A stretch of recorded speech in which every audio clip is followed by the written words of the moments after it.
வணக்கம் வாசுகன். இன்னைக்கு கோம்பாலையில் உங்களுடைய கண்காட்சி வைக்கப்பட்டிருக்குது. அதனுடைய டைட்டில் வந்து வில்லேஜ் என்ற டைட்டிலில் கண்காட்சி வைக்கப்பட்டிருக்குது. நான் 2 ஆண்டுகளுக்கு முதலோ 3 ஆண்டுகளுக்கு முதல் இந்த கோம்பாலையில் உங்களுடைய இன்னொரு கண்காட்சியும் பார்க்க வந்திருந்தேன். நான் இது 2வது கண்காட்சி. உங்களுடைய கோம்பாலை என்றது பாரிஸ் மத்தியில் ஒரு சிறப்பான ஒரு கண்காட்சியகம், ஒரு உலகம் அறிந்த ஒரு ஒரு ஒரு சிறப்பான கண்காட்சியகம் என்று கூட சொல்லலாம். இதில் ஒரு தமிழருடைய கண்காட்சி வைக்கப்பட்டிருக்கிறது. அதுவும் தமிழ் மொழியில் அது பொறிக்கப்பட்டு நீங்கள் அந்த கண்காட்சியை செய்திருக்கிறதுன்றது சிறப்பாக இருக்குது. எங்களுக்கு பெருமை சேர்த்திருக்கிறோட எங்களுடைய தமிழ் மொழிக்கும் உங்கள் வாயிலாக ஒரு சிறப்பான செய்தியை செய்திருக்கிறீங்க. இந்த கண்காட்சி வைக்கிற வாய்ப்பு உங்களுக்கு எப்படி கிட்டினது? இதனுடைய நோக்கம் என்ன? இந்த வில்லேஜ்ன்றதுக்கான தலைப்பு என்னென்று தேர்ந்தெடுத்தீங்க? வில்லேஜ் என்ற டைட்டில் வந்து நான் ஒரு சீரீஸாக செய்து கொண்டிருக்கிறேன். எமானுவல் என்ற ஒரு கண்டறியாத ஒரு மியூசிஷியனோட அவர் இதில் நாங்கள் ஒரு மைக் கொண்டு பூட்டியிருப்போம் பின்னுக்கு. நான் கீரைக்கில் அது இந்த சத்தத்துக்கு அவர் ஒரு கம்போஸ் பண்ணுவார், ஒரு இம்ப்ரோவைஸாக பண்ணுறது ஒரு மியூசிக்கு. நான் ஒரு வில்லேஜ், அதாவது வந்து அது தொடங்கினது காரணம் வந்து கூட்டு குடும்பமாக வாழ்ந்த காலங்கள் வில்லேஜில் இருந்தது ஜப்னால. அது இல்லாமல் இப்போ நகர வாழ்வியலில் கூட வேறு மனிதர்களோட பாய்க்கைகளை அந்த வில்லேஜின் அதாவது ஆர்கானிக் சாப்பாடுகள், குடும்பமாக வாழ்கிறோடைய அருமை, அதுகளை பற்றி விடுபட்டு போகிறதால தான் அந்த டைட்டில் எடுத்து அதை செய்யணுமென்று தொடங்கினான். மற்றது எப்படி அதை செய்கிற முறை அந்த எம்என்களோட சேர்ந்து ஒரு இசையோடு சேர்ந்து செய்கிற ஒரு சீரீஸாக தொடங்கினான். ஒரு இது ஓவியம் செய்யல, அதுக்கு பின்னால் இசை ஒன்று செய்து கொண்டிருக்கிற மாதிரி, அதாவது ஒரு கிராமத்தில் எப்படி வாழ்வியல் எப்படி இருக்குன்றதுக்காண்டி அந்த இதை எடுத்து நான்.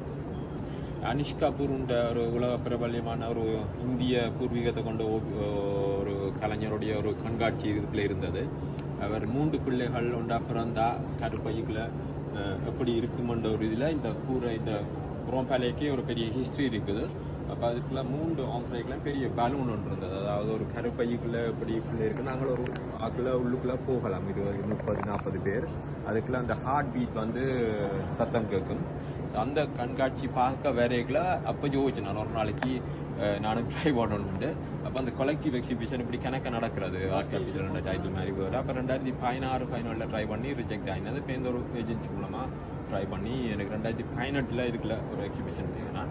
இப்போ வந்து எஃப்எம் ஆர்னு சொல்லி ஐஃபோன் டவருக்கு பக்கத்தில் இன்னொரு எக்ஸிபிஷன் இது நான் 2 வருஷத்துக்கு முதல். இது இப்போ 3வது இது கோம்பாலையில். இது இப்போ 5 வருஷமாக த்ராவோவில் இருந்தது reparation.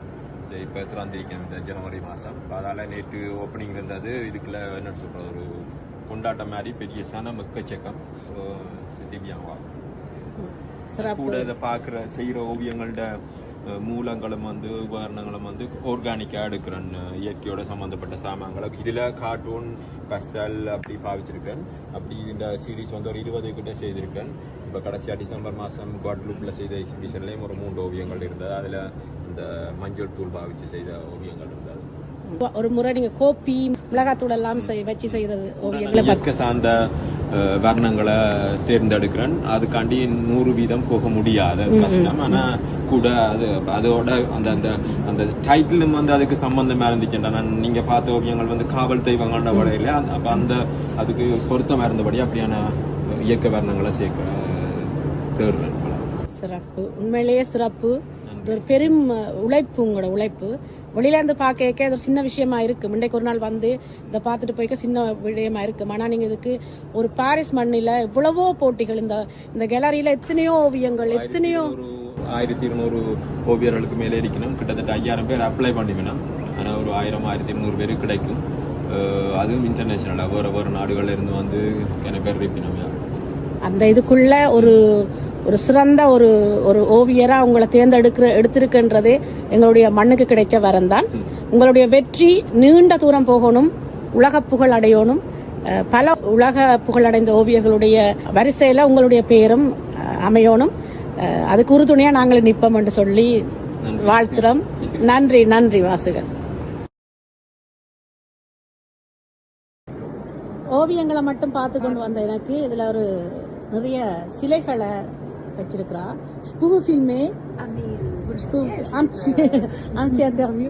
Bonjour madame. Bonjour madame. Tous ces œuvres, c'est à vous? Oui. C'est moi qui les fabrique. Qui c'est vous qui avez fabriqué? Voilà. Vous êtes madame? Derville, Derville.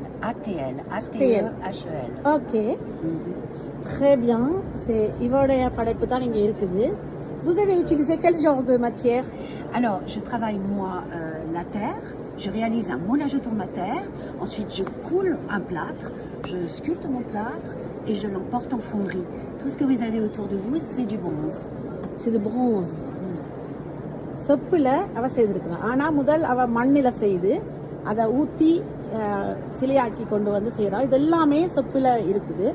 உண்மையிலேயே ஒரு ஒரு ஒரு சூப்பரான என்னன்னு சொல்றது அற்புதமான ஒரு சிறப்பான ஒரு ஒரு ஒரு சிற்ப கண்காட்சி தான் இது. இவ்வளவு நேரம் ஓவியங்களை கண்காட்சிப்படுத்தி கொண்டு ஒரு அருமையான ஒரு பெண்மணின்ற சிற்ப கண்காட்சி தான் இது. Merci beaucoup. Merci à vous. Ce sont les Néandertaliens.